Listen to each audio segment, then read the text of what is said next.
To make the earrings, you're going to need a length of chain, a pair of fish hooks, 2 stars, and you're going to need 2 crystals. You're also going to need 2 4mm jump rings and 2 eye pins. The earrings are made in a similar fashion to the dangle on the necklace. So what I've done is I've cut 3 lengths of chain, one at 8 links long, one at 12 links long, and one at 16 links long to give me the graduated drop. I'm then going to attach all 3 of those onto a 4mm jump ring. So I've already opened my jump ring here. So what I'm going to do is I'm going to start by dropping the end of each of these onto the jump ring.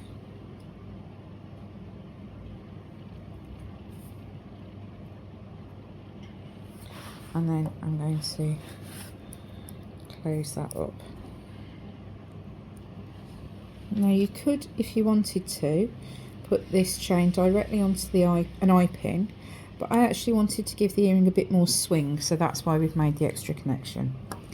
The next thing I'm going to do is I'm going to attach the crystal to the eye pin. So I'm going to thread the crystal on. I'm going to trim this down so that it's approximately 6mm or 1/4 inch above the top of the bead. I'm going to set the rest of the pin aside because I'm going to use that in a second, and then I'm going to turn the loop.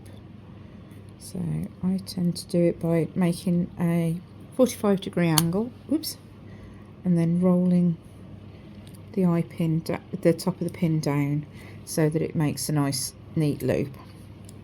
I'm then going to do the same thing with the star. So I'm going to turn a loop on the end of the offcut of wire. If you're not terribly comfortable turning loops, you could actually use an eye pin for this as well. You will need to increase the number of eye pins you need for the whole pattern, but that's something you can do if you feel more comfortable. I'm then going to thread my star on so that it's sitting in the correct direction. I'm going to cut the wire again, and then I'm going to turn the loop on here. So just bend the loop at the top of the star. Okay, so now we've got our 3 components. We've got our chain tassel, we've got our crystal on a pin, we've got our star on a pin, and we've got our ear wire. So what I'm going to do is I'm going to start twisting open the ends of the wire. So I'm going to twist open the link underneath the crystal rondelle. I'm going to hook the 4mm jump ring off the chain onto there. I'm then going to open the link on the bottom of the star. I'm just going to twist that open. I'm going to get the correct side. So I'm just going to twist that open and link that onto the ring above the crystal.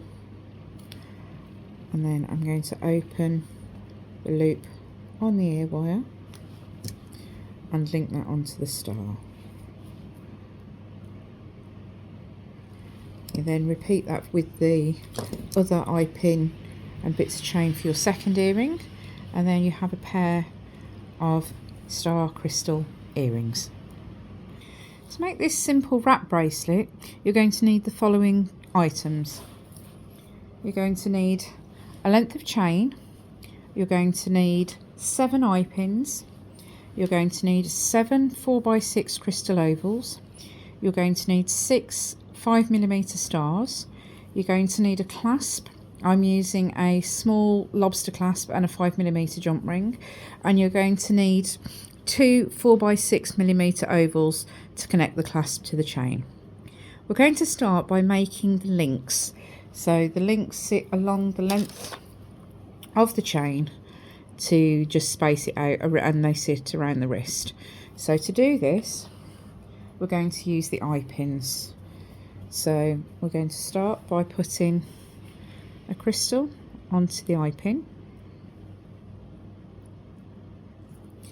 and then we're going to trim this down so that the wire is approximately 6 millimeters or 1/4 of an inch above the top of the bead. Oops, that's come out the back. We're going to keep hold of that piece of wire. We're going to re-thread that crystal, and then we're going to use a pair of round nose pliers to make a loop, like so. We're going to repeat that with all of the crystals, and then we'll do the same thing with the stars. So to use the offcuts of the wire, we're going to turn a loop on the end. So we've essentially got a shorter eye pin. We're going to thread on either one of the stars or one of the crystals. We're then going to trim this again, so it's approximately 6 millimeters above the end of the bead. Now that piece of wire is slightly too short for what we're using here, so I'm going to discard it for now. We're then going to turn a loop,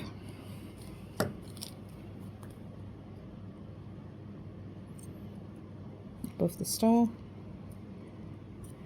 and we're going to just twist it to make sure that both loops are sat in the same plane. And there are our 2 links. So we've got the star link and we've got the crystal link. I shall make the rest of these links up, and then I shall be back to show you how to turn them into a bracelet. Okay, so I've now made all my links. So I have got 13 in total.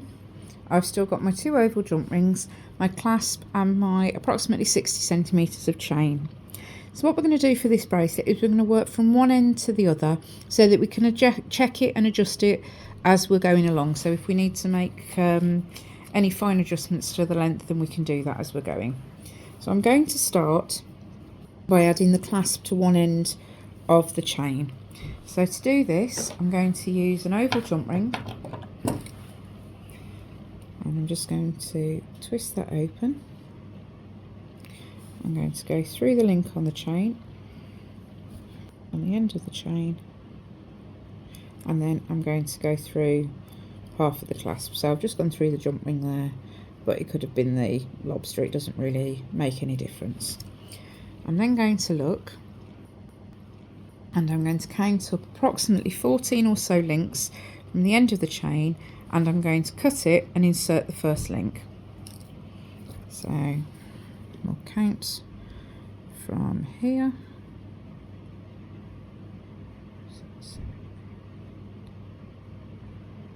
And this is, again, this is an approximation, so you can go a bit more or a bit less, whichever you prefer. So we've cut through that link there, and as we've done on the necklace and the earrings, we're just going to attach the links. So I'm starting with a crystal. So I'm going to twist open the link on the end here. I'm going to hook the chain on, and then we'll close that link back up, and we'll open the link on the other side of the chain, the other side of the crystal, and attach the other side of the chain to that, and close that back up. And there we've got our first link in the bracelet. It's probably easy to see against my hand. We're going to repeat what we've just done, so we're going to count up approximately 15 links, because we want a 14 link space. So we're going to go 1, 2, let's do that with the wire cutters. 1, 2, 3, 4. My wire cutters are slightly magnetised, which is pulling the chain. 1, 2, 3, 5, 6, 7, 8, 9, 10, 11, 12, 13, 14.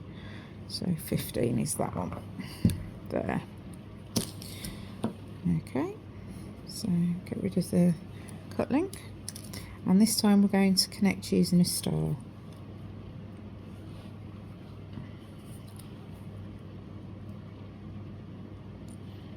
going to twist open the side that's actually open.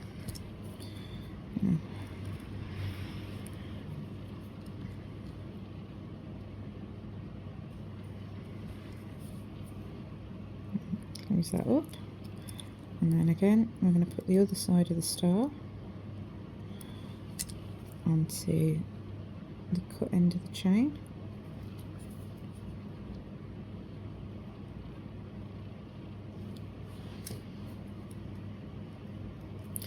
And we're going to keep repeating this process along the length of the chain.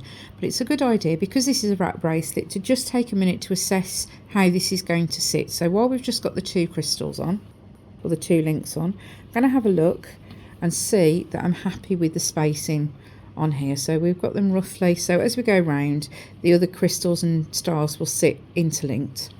So we're just going to continue to do that along the length of the chain until we've used all the stars and the crystal links. Now you can alternate them, you can do them in any sequence you want, you can add in a bit more colour, you can change it around. So once I've added in all the links, I should be back to show you how to put the end on.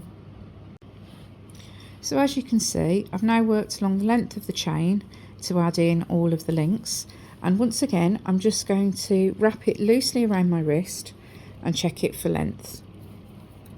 So we've got the clasp is hiding, the clasp is there.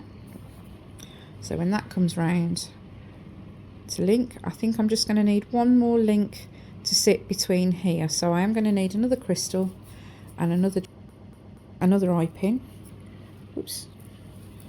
And we'll add one in the end before we add the clasp. So it's a star link next. So we've got one of those there. So I'm just going to attach this as before. So we're going to twist this open. Attach this here. And then close this up. Now you might be inclined to just connect this loop directly to the clasp, but I would suggest against it, because this is going to be under a little bit of pressure. If you use an oval jump ring, the shape of them means they're less likely to just burst open if they get caught. So they do transfer the strain a little bit more. So we'll go onto the link on the end of the star, we'll go to the link on the clasp, and then we'll close this up. Make sure that's closed. There we go. And there we have our completed wrap bracelet to go with our chain necklace, chain earrings, and our wide chain necklace, which has just got itself a bit tangled. There we go. I hope you've enjoyed these videos. If you have any questions or comments, please leave them below or get in touch at service@spellboundbead.co.uk. Thank you for watching.